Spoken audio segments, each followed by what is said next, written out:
tariff action is affecting your supply chain. You've got a lot of 737s that have parts that come straight out of China, and is that cost passed through to you? And as you look at the larger Chinese market, as you plan your long-term strategy, how much of the future development of China as a competitor is rooted in what you decided to do in Brazil with Embraer? Well, on the first part of your question, when we take a look at tariffs, again, the discussion right now are proposed tariffs, ongoing discussion. So in terms of actual implementation and things that are impacting us, we haven't seen a material impact yet. So we're very much engaged in the discussion. We are concerned that it could affect supply chain costs, but note that supply chains are flowing in both directions between those countries as we both support existing fleets as well as build new airplanes. We have supply chains in the U.S., supply chains in China, supply chains around the world.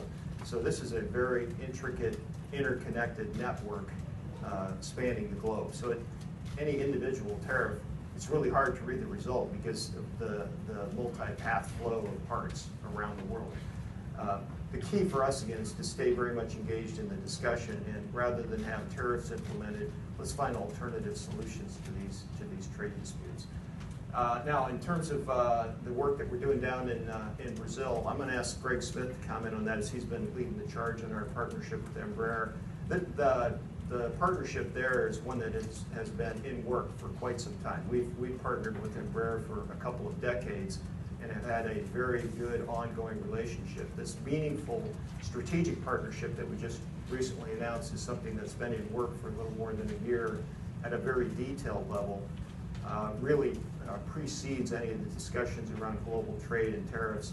It's really more of a strategic partnership for the future. But Greg, how about commenting on that and giving a little more strategic Yeah, sure. Look, it's a unique opportunity to bring two great companies with phenomenal aerospace leadership heritage together. And the complements go far beyond the product line. They really go into, from research and development to services, to an agreement on the KC-390, and a very complementary fit into our portfolios. And as Dennis said, this is not a new thought. We've been collaborating for over 30 years and maturing that collaboration. But because of where the two companies frankly are strategically, and looking at where we are from a development perspective and where we are from a product perspective, this was the perfect time to try to bring us together and formalize that partnership. So, as Dennis said, we're pretty excited about it. I know Embraer is, and we're going to talk more about it tomorrow. But it's a really unique opportunity for both of us, and it's going to allow us to serve our customers in a much more comprehensive way, collectively, more so than it was separately.